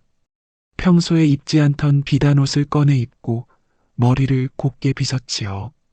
그녀의 손은 여전히 떨리고 있었지만 눈빛만은 단단했답니다. 준호 씨, 용서하세요. 월양은 황감사의 관사로 향했답니다. 그녀의 발걸음은 무거웠고 마음은 이미 죽은 듯 했지요. 하늘에는 구름이 잔뜩 끼어 달빛조차 보이지 않았습니다. 마치 세상이 그녀의 슬픔에 함께 울고 있는 듯 했지요. 관아의 문을 두드리자 하인이 그녀를 안으로 안내했지요. 황감사는 호화로운 방에서 그녀를 기다리고 있었답니다. 방 안에는 비단이 깔려 있었고 향내가 가득했지요. 그러나 월양의 눈에는 그 모든 것이 지옥처럼 보였답니다. 황감사는 월양을 보자 자리에서 일어났습니다. 그의 눈에는 승리의 기쁨이 넘쳐났지요. 드디어 왔구나. 내 오랫동안 기다렸다. 월양은 고개를 숙인 채 대답했습니다. 그녀의 목소리는 떨리고 있었지요. 약속하셨지요. 하룻밤 후에는 준호를 풀어주신다고. 황감사는 웃으며 고개를 끄덕였지요. 그의 웃음소리는 차갑고 잔인했습니다. 그래, 약속한 대로 하마. 자, 이리 오거라. 월양은 천천히 방 안으로 들어갔습니다. 그녀의 마음은 이미 멀리 달아나 있었지요. 준호와 함께했던 그 초당에서의 밤, 그때의 행복한 기억만을 붙잡으며 그녀는 황감사에게 다가갔답니다. 관사의 문이 닫히고 월양의 눈에서는 눈물이 흘러내렸지요. 그날 밤 그녀는 모든 것을 잃었습니다. 그녀의 자존심, 그녀의 정절, 그리고 그녀의 영혼까지. 밤이 깊어갈수록 황감사의 욕망은 더욱 커져갔지요. 그는 짐승처럼 월양의 몸을 탐했고 그녀는 그저 눈을 감은 채 견뎌냈답니다. 그녀의 마음은 이미 죽어 있었지요. 그저 준호가 풀려나기를, 그가 살아남기를 바랄 뿐이었답니다. 아, 이리 고운 몸을 20년이나 숨겨두었다니. 황감사의 거친 숨소리가 방 안을 가득 채웠고 월양은 그저 눈물만 흘렸답니다. 그녀의 몸은 그곳에 있었지만 영혼은 멀리 달아나 있었지요. 준호와 함께했던 그날 밤 초당에서의 달콤했던 기억만을 떠올리며 그녀는 그 시간을 견뎠답니다. 날이 밝아올 무렵 황감사는 약속대로 준호를 풀어주었지요. 그러나 월양은 준호를 마주할 용기가 없었답니다. 그녀는 자신이 한 일을 어떻게 설명할 수 있을까? 어떻게 준호의 눈을 바라볼 수 있을까? 그 모든 생각에 그녀의 가슴은 찢어질 듯 아팠지요. 월양은 집으로 돌아와 몸을 씻고 또 씻었지만 그 더러움은 씻겨지지 않았지요. 그녀는 자신이 더러워졌다고, 준호에게 부끄럽다고 생각했답니다. 그녀의 마음은 죄책감으로 가득 찼지요. 어찌 이 몸으로 당신을 다시 만날 수 있을까? 월양은 짧은 편지 한 장만 남기고 마을을 떠났지요. 당신을 사랑하기에 이별합니다. 나를 찾지 마세요. 당신의 기억 속에 예전의 나로 남아있게 해주세요. 그녀는 그렇게 밤중에 몰래 마을을 빠져나갔습니다. 가지고 간 것은 몇 벌의 옷과 얼마 안 되는 돈뿐이었지요. 그녀의 가슴에는 준호와 아들에 대한 그리움, 그리고 깊은 슬픔만이 가득했답니다. 준호는 감옥에서 풀려난 후 곧바로 월양의 집으로 달려갔습니다. 그러나 그곳에는 아무도 없었지요. 오직 작은 편지만이 그를 기다리고 있었답니다. 준호는 떨리는 손으로 편지를 펼쳤고 글자 하나하나를 읽으며 그의 얼굴은 점점 창백해졌지요. 편지를 읽은 준호는 절망에 빠졌습니다. 그는 이해할 수 없었지요. 왜 갑자기 월양이 떠난 것인지, 무슨 일이 있었던 것인지, 그의 마음은 혼란스러웠고 가슴은 터질 듯이 아팠답니다. 월양아, 어찌 이럴 수가. 준호는 집안을 돌아보았습니다. 월양의 흔적이 곳곳에 남아 있었지요. 부엌에는 아침을 준비하다 만 흔적이 있었고 방에는 그녀의 옷가지가 반쯤 정리되어 있었습니다. 그녀는 급하게 떠난 것이 분명했지요. 준호는 마을 사람들에게 물었지만 아무도 월양의 행방을 알지 못했지요. 그는 하루 종일 마을을 돌아다니며 월양을 찾았지만 그녀의 모습은 어디에도 보이지 않았답니다. 그러나 어느 날 그는 우연히 주막에서 두 사내의 대화를 엿듣게 되었습니다. 그들은 술에 취해 큰 소리로 이야기를 나누고 있었지요. 들었나? 월양 씨가 황감사와 하룻밤을 보내고 준호를 구했다더군. 그래, 그런 일이 있었다니. 과부가 정절을 지킨다더니 결국은. 두 사내는 키득거리며 웃었지만 준호에게는 그 말이 천둥처럼 들렸답니다. 그는 그 자리에서 얼어붙었지요. 그의 귀를 의심했답니다. 월양이 자신을 위해 그런 희생을, 이럴 수가. 월양아. 준호는 주막을 뛰쳐나왔습니다. 그의 머릿속은 혼란스러웠고 가슴은 찢어질 듯 아팠지요. 이제 그는 모든 것을 이해했습니다. 월양이 왜 떠났는지, 왜 자신을 만나려 하지 않았는지 그 모든 것이 명확해졌지요. 월양아, 어찌 그런 희생을. 준호는 분노와 슬픔에 몸을 떨었습니다. 그는 곧바로 황감사를 찾아갔지요. 그러나 관아의 문지기들은 그를 막아섰답니다. 이놈, 어디서 감히. 물러가지 않으면 다시 옥에 가둘 것이다.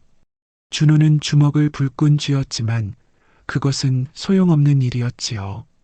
그는 결국 발길을 돌렸습니다. 그러나 그의 마음은 이미 결심이 섰지요. 그는 월양을 찾아 나설 것이었습니다. 반드시 찾고 말 거야. 준호는 그날로 마을을 떠났습니다. 그는 자신의 약방도 재산도 모두 버리고 오직 월양을 찾기 위해 길을 나섰지요. 그는 근처 마을부터 시작해 점점 더 먼 곳으로 발길을 옮겼답니다. 준호는 산을 넘고 강을 건너 발바닥이 터지고 굶주림에 시달리면서도 포기하지 않았답니다. 그는 전국을 떠돌며 월양의 흔적을 찾았지요. 그가 지나는 마을마다 그는 월양의 이야기를 들려주었고 그녀를 본 사람이 있는지 물었답니다. 키가 조금 작고 눈빛이 맑은 여인입니다. 나이는 40이 조금 넘었고 얼굴은 둥근 편이지요. 혹시 보신 적 있으십니까? 하지만 대부분의 대답은 고개를 젓는 것뿐이었지요. 월양은 마치 이 세상에서 사라진 것처럼 흔적이 없었답니다. 준호는 점점 지쳐갔지만 그래도 포기하지 않았지요. 살아있다면 반드시 찾고 말 테다. 세월이 흘러 겨울이 왔고 봄이 오고 다시 여름이 왔지요. 준호의 머리카락은 더욱 휘어졌고 얼굴에는 주름이 깊게 패였습니다. 그는 이제 예전의 젊은 약장수가 아니라 세월에 찌든 노인처럼 보였지요. 젊은이, 왜 그리 힘들게 길을 떠나시오? 어느 날 준호는 산속에서 한 노인을 만났습니다. 그 노인은 깊은 산중에서 약초를 캐며 살고 있었지요. 준호는 노인에게 월양의 이야기를 들려주었습니다. 처음부터 끝까지 그들의 만남, 이별, 그리고 재회와 이별의 슬픈 이야기를 모두 말했지요. 참으로 애틋한 사연이구려. 내가 도움이 될까? 노인은 잠시 생각에 잠기더니 말했습니다. 몇 달 전 강원도 어느 암자의 한 여인이 의탁했다는 소문을 들었소. 그 여인의 모습이 당신이 말한 월양과 비슷하오. 매일 새벽에 일어나 부처님 앞에서 눈물로 기도를 한다 하더군. 준호의 눈이 번쩍 빛났습니다. 오랜 시간 동안 처음으로 찾은 단서였지요. 어느 암자입니까? 제발 알려주십시오. 노인은 암자의 위치를 자세히 알려주었고 준호는 곧바로 길을 떠났습니다. 그의 발걸음은 가벼웠지요. 드디어 월양을 찾을 수 있을 것이라는 희망이 그의 가슴을 채웠답니다. 기다려요, 월양. 이제 곧 만날 수 있어요. 준호는 며칠 동안 쉬지 않고 걸었습니다. 때로는 비를 맞으며 때로는 뜨거운 햇볕 아래에서 그는 오직 월양을 생각하며 걸음을 옮겼지요. 그의 마음은 설렘과 두려움이 뒤섞여 있었답니다. 월양을 만나면 무슨 말을 해야 할지, 어떻게 그녀를 위로해야 할지, 그 모든 생각이 그의 머릿속을 가득 채웠지요. 강원도의 깊은 산속, 준호는 마침내 노인이 말한 암자를 찾아냈습니다. 높은 산 중턱에 자리한 작은 암자였지요. 돌계단을 올라 준호는 암자의 문 앞에 섰습니다. 그의 심장은 미친 듯이 뛰고 있었지요. 고즈넉한 분위기의 작은 암자였지요. 그는 떨리는 마음으로 암자의 문을 두드렸습니다. 뉘신지요? 나이 지긋한 스님이 문을 열었습니다. 흰 수염이 가슴까지 내려온 노스님이었지요. 준호는 공손히 절을 올렸습니다. 스님, 이곳에 월양이라는 여인이 계신지요? 스님은 잠시 준호를 바라보더니 고개를 끄덕였습니다.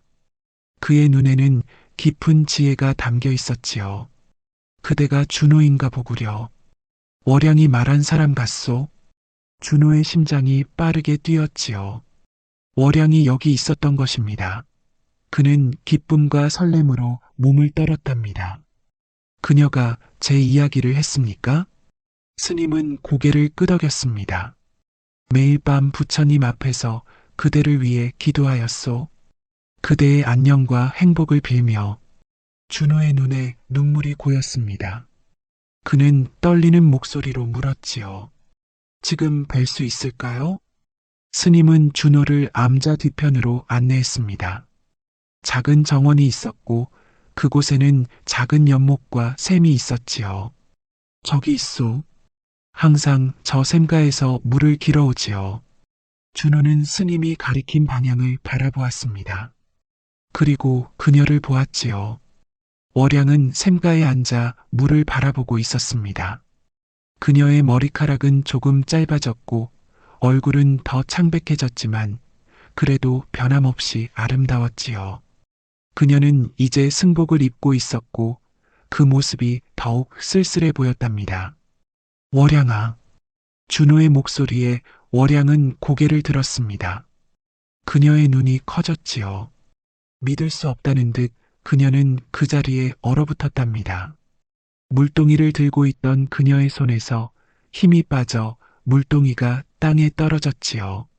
물이 그녀의 발치에 쏟아졌지만 그녀는 아랑곳하지 않았습니다. 어찌 여기까지? 월양의 목소리는 떨리고 있었습니다. 그녀의 눈에는 놀라움과 두려움, 그리고 그리움이 뒤섞여 있었지요. 준호는 천천히 그녀에게 다가갔습니다. 그의 걸음은 조심스러웠고 눈빛은 따뜻했지요. 드디어 찾았소. 내 얼마나 찾아 헤맸는지. 준호는 말없이 다가가 월양을 품에 안았지요. 처음에는 월양이 몸을 굳히고 있었지만 곧 그녀도 준호의 품에 안겼답니다. 두 사람은 말없이 서로의 품에서 엉엉 울었지요. 눈물이 마를 때까지 가슴이 아프도록 울었답니다. 미안해, 나 때문에 그런 일을. 준호의 목소리가 떨렸습니다. 그는 월양의 손을 잡고 그녀의 눈을 바라보았지요. 그의 눈에는 깊은 죄책감이 담겨 있었답니다. 내가 더 강했어야 했는데 내가 너를 지켜주지 못했소. 월양은 고개를 저었습니다. 그녀의 눈에서는 여전히 눈물이 흘러내렸지요. 제 탓이에요. 당신을 만나게 해서, 황감사의 눈에 띄게 해서. 아니요. 내 탓이요. 내가 더 강하게, 더 현명하게 대처했어야 했소. 월양은 준호의 품에서 빠져나와 그의 얼굴을 바라보았습니다. 그녀의 눈에는 깊은 슬픔이 담겨 있었지요. 감사의 그날이 내 인생의 그림자가 되었어요. 당신을 마주할 면목이 없었지요. 준호는 월양의 손을 꼭 잡았습니다. 그의 눈에는 결연한 의지가 담겨 있었지요. 용서할 수 없어. 황감사의 짓을 이젠 내가 아닌 내가 갚아줄 차례야. 준호의 눈에는 복수의 불꽃이 타올랐지요. 그는 황감사에게 분노했고 그 분노는 그의 온몸을 뜨겁게 달구었답니다. 월양은 놀라 그를 바라보았습니다. 복수라니, 하지만 그는 권력자이고 우리는. 두려워 마시오. 내 반드시 그 자를 무너뜨리고 말 것이오. 준호는 월양의 손을 잡고 그녀를 일으켰지요. 함께 돌아가시오. 우리 아들도 만나고 새로운 시작을 해보세. 월양은 잠시 망설였습니다. 그녀의 눈에는 두려움이 담겨 있었지요. 돌아가면 마을 사람들이 저를 어떻게 볼지. 준호는 고개를 저었습니다. 상관없소. 당신은 내 아내요. 어느 누구도 당신을 비난할 수 없소. 준호의 단호한 눈빛에 월양은 결국 고개를 끄덕였답니다. 그들은 스님께 인사를 드리고 함께 고향으로 돌아갔지요. 함께 가요. 이제는 누구도 우리를 갈라놓을 수 없어요. 고향으로 돌아온 준호와 월양은 조용히 지내기 시작했습니다. 그들은 마을 외곽에 작은 집을 얻어 살았지요. 월양은 처음에는 마을 사람들의 시선이 두려워 집 밖으로 나가기를 꺼렸지만 준호의 도움으로 조금씩 용기를 내기 시작했답니다. 준호는 다시 약방을 열었고 월양은 집안일을 돌보았지요. 그러나 준호의 마음속에는 항상 복수의 불꽃이 타오르고 있었답니다. 그는 황감사에게 반드시 복수하리라 다짐했지요. 어느 날 준호는 황감사의 약점을 알아내기 위해 마을 사람들에게 물었지요. 황감사의 취향이 어떤지 알고 싶소. 아이고, 그 양반은 여자라면 못 참지요. 특히 새로운 여인에 환장한답니다. 얼마 전에는 사또의 부인을 넘보다 들킬 뻔했다고 하더군요. 준호는 고개를 끄덕였습니다. 그는 복수의 계획을 세우기 시작했지요. 먼저 마을에 소문을 퍼뜨렸답니다. 멀리 남쪽에서 온 여인이 있는데 밤마다 사내를 미치게 만드는 비법을 가졌다는 소문이었지요. 그 여인의 비법을 맛본 남자는 하룻밤을 천년처럼 느낀다더군. 정말? 그런 여인이 어디 있다던가? 소문은 삽시간에 퍼져나갔고 황감사의 귀에도 곧 그 소문이 들어갔답니다. 그는 이런 이야기에 귀가 밝았지요. 그런 여인이 있다고? 어서 데려오너라. 황감사는 하인들에게 명령했지만 아무도 그 여인의 정확한 위치를 알지 못했지요. 그는 점점 초조해졌답니다. 매일 밤 여인들을 불러들였지만 그 특별한 여인은 찾을 수 없었지요. 준호는 다음 단계로 사또의 부인을 찾아갔습니다. 사또는 마을의 실질적인 지도자였고 그의 부인은 현명하고 정의로운 사람으로 알려져 있었지요. 사또의 부인은 평소 황감사의 행실에 분노하고 있었답니다. 그녀의 남편인 사또는 황감사의 압력에 시달리고 있었고 그녀 자신도 황감사의 음흉한 시선에 불편함을 느끼고 있었답니다. 부인께 청이 있습니다. 황감사의 악행을 끝내기 위해 도움이 필요합니다. 준호는 자신과 월양의 이야기를 사또의 부인에게 들려주었습니다. 그녀는 깊은 동정심을 느꼈고 특히 월양이 겪은 일에 분노했지요. 그런 일이 있었다니 정말 끔찍하군요. 사또의 부인은 준호의 이야기를 듣고 잠시 생각에 잠겼지요. 그리고 고개를 끄덕였답니다. 좋소. 내 돕겠소. 그자의 악행을 이대로 두고 볼 수는 없소. 준호와 사또의 부인은 함께 계략을 짰지요. 사또의 부인은 황감사에게 몰래 편지를 보냈습니다. 그녀는 평소 황감사가 자신을 넘보고 있다는 것을 알고 있었고 그것을 이용하기로 한 것이지요. 그대가 찾는 여인을 알고 있소. 내 남편이 없는 내일 밤 그대를 기다리겠소. 편지를 받은 황감사는 크게 기뻐했지요. 그는 다음날 밤을 손꼽아 기다렸답니다. 사또의 부인을 차지할 수 있다는 생각에 그의 욕망은 더욱 커져만 갔지요. 준호와 사또는 미리 계획을 세웠습니다. 사또는 마을을 떠난 척하고 집 근처에 숨어 있을 것이었고 준호와 몇몇 신뢰할 수 있는 관리들도 함께 대기하기로 했지요. 그날 밤 황감사는 몰래 사또의 집을 찾아갔습니다. 그는 화려한 옷을 입고 값비싼 선물을 들고 왔지요. 그의 얼굴에는 음흉한 미소가 번졌답니다. 사또의 부인은 그를 은밀히 맞이했지요. 그녀는 아름다운 옷을 입고 향기로운 향수를 뿌리고 있었답니다. 황감사는 그녀의 모습에 넋을 잃었지요. 들어오세요. 그 여인이 곧 도착할 것입니다. 황감사는 술에 취해 있었고 욕망에 눈이 멀어 있었지요. 그는 사또의 부인을 보며 음흉한 미소를 지었답니다. 기다릴 것 없소. 당신도 충분히 아름다우니. 황감사는 갑자기 사또의 부인에게 다가가 그녀를 끌어안았지요. 그의 손길은 거칠었고 눈빛은 욕망으로 가득 차 있었답니다. 사또의 부인은 놀란 척하며 뒤로 물러섰지요. 바로 그때 문이 벌컥 열리고 사또가 들어왔답니다. 그의 얼굴은 분노로 일그러져 있었지요. 이놈이 감히 내 아내를 범하려 했느냐? 사또는 크게 노했고 미리 준비해둔 관리들이 황감사를 체포했지요. 황감사는 당황하여 변명하려 했지만 이미 늦었답니다. 이것은 오해요. 부인이 나를 유혹했소. 사또는 냉랭하게 대답했습니다. 내 아내를 모욕하지 마라. 내 죄상은 이미 모두 드러났다. 준호가 그때 들어왔습니다. 그의 눈에는 차가운 승리의 기쁨이 담겨 있었지요. 황감사님, 우리가 또 만났군요. 황감사는 준호를 보자 얼굴이 하얗게 변했습니다. 그는 이것이 모두 준호의 계략임을 눈치챘지요.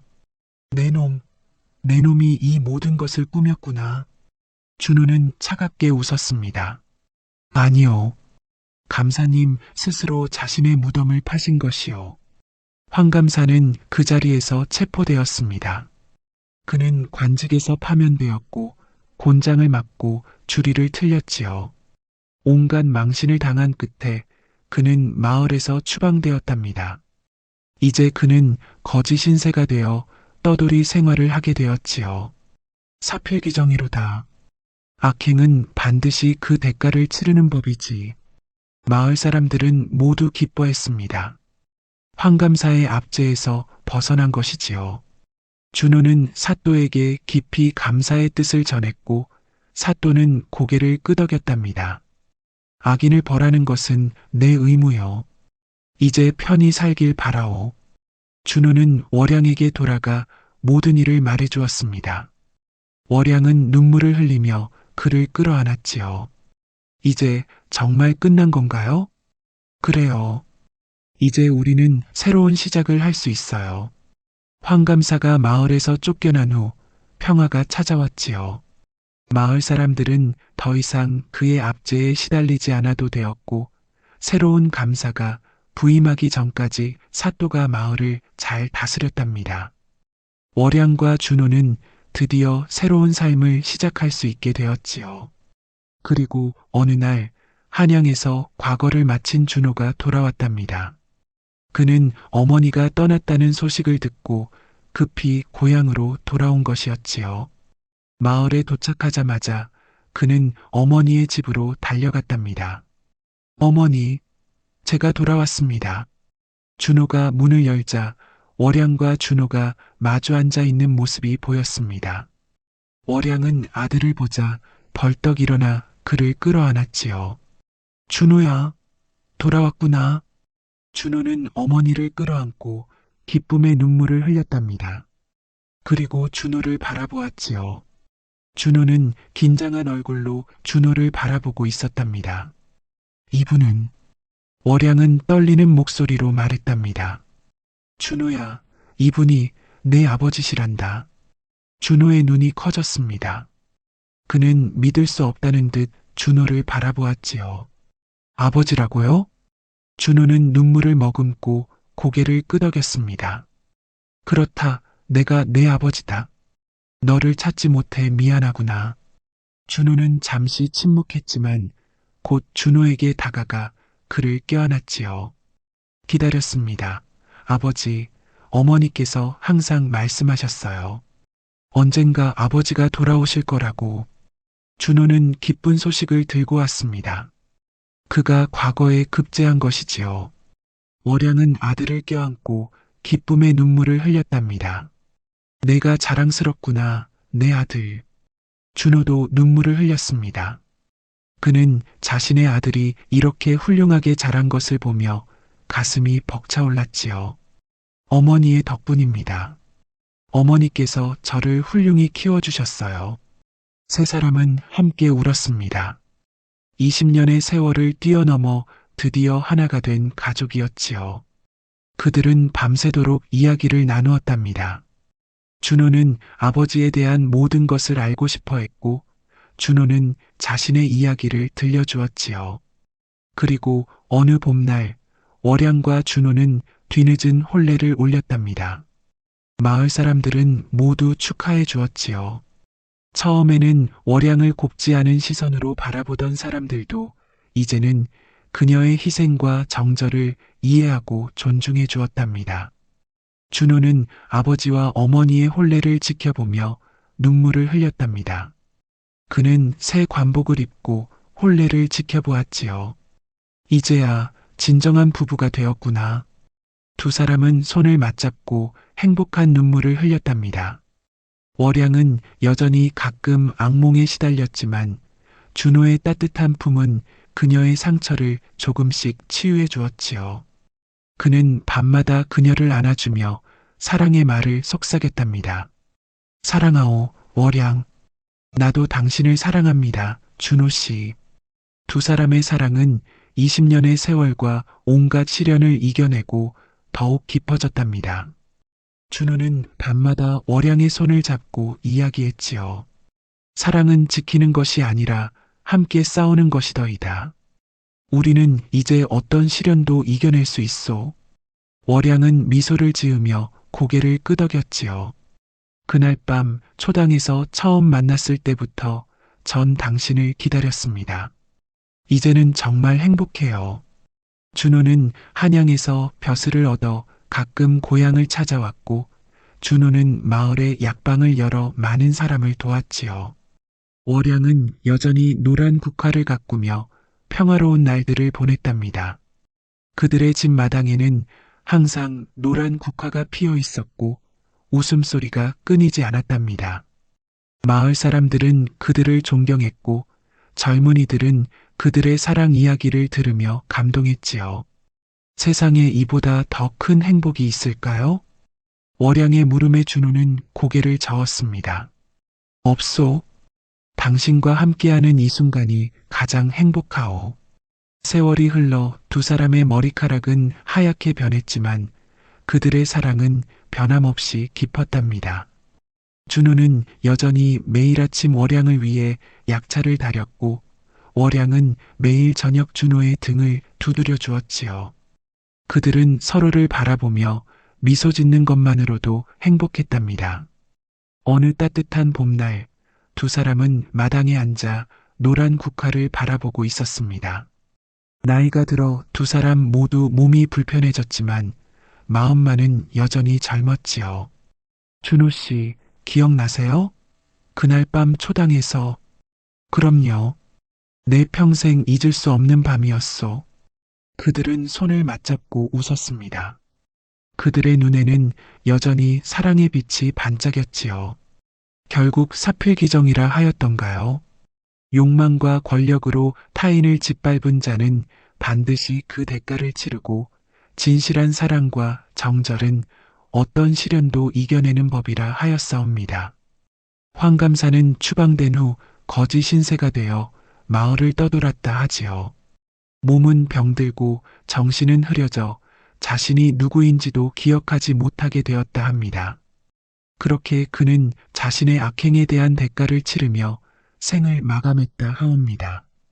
반면 월양과 준호는 오랜 세월의 이별과 시련을 이겨내고 진정한 사랑을 이루었지요. 그들의 아들 준호는 훌륭한 관리가 되어 백성들을 위해 헌신했고 부모의 사랑을 본받아 정의롭게 살았답니다. 어느 가을날 두 사람은 정원에 앉아 노을을 바라보고 있었습니다. 세월이 흘러 두 사람 모두 백발이 되었지만 눈빛만은 처음 만났을 때처럼 반짝였지요. 준호 씨, 우리가 이렇게 다시 만나 함께할 수 있을 거라고 생각하셨나요? 월양의 물음에 준호는 미소 지으며 고개를 끄덕였답니다. 그럼요. 내 늘 당신을 찾으리라 마음먹었으니까요.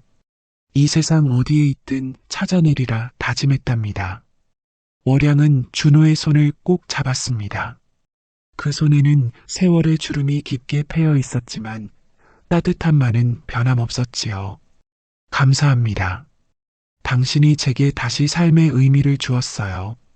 두 사람은 노을을 바라보며 조용히 웃었습니다. 그들의 주변에는 노란 국화가 흔들리고 있었고 산들바람이 부드럽게 불어왔지요. 그들의 사랑 이야기는 마을을 넘어 멀리까지 퍼져나갔답니다.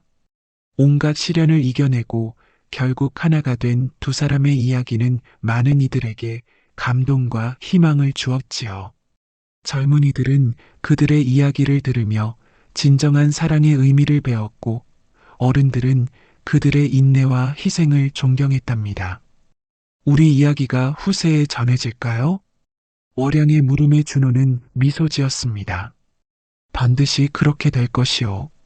우리의 사랑이 세상에 남아 다른 이들에게 희망이 되리라 믿소.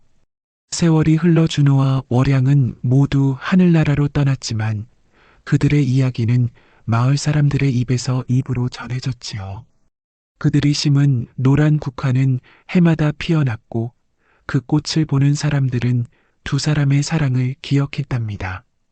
마을 어귀에는 두 사람을 기리는 작은 사당이 세워졌고 사랑을 찾는 젊은이들이 그곳을 찾아 기도를 올렸다고 합니다. 그들의 사랑은 시간을 넘어 영원히 빛났지요. 정절은 지키는 것이 아니라 지켜주는 것이라 하였으니 서로를 지켜주는 참된 사랑만이 모든 시련을 이겨낼 수 있음을 잊지 말아야 할 것이옵니다. 세상의 욕망과 권력은 언젠가 무너지고 사라지지만 진실한 사랑과 정의는 영원히 남는 법이지요. 그리하여 월양과 준호는 긴 세월의 기다림 끝에 찾은 사랑으로 남은 생을 행복하게 살았다 하였습니다. 그들의 사랑은 시간과 공간을 넘어 영원히 빛날 것이라 하였지요. 사랑은 참으로 강하여 죽음보다 강하고 정절은 참으로 귀하여 금보다 값지다 하였사옵니다. 월양과 준호의 이야기를 통해 우리는 진정한 사랑의 힘을 깨닫게 되었으니 이것이야말로 하늘이 우리에게 내린 가장 큰 선물이 아니겠습니까?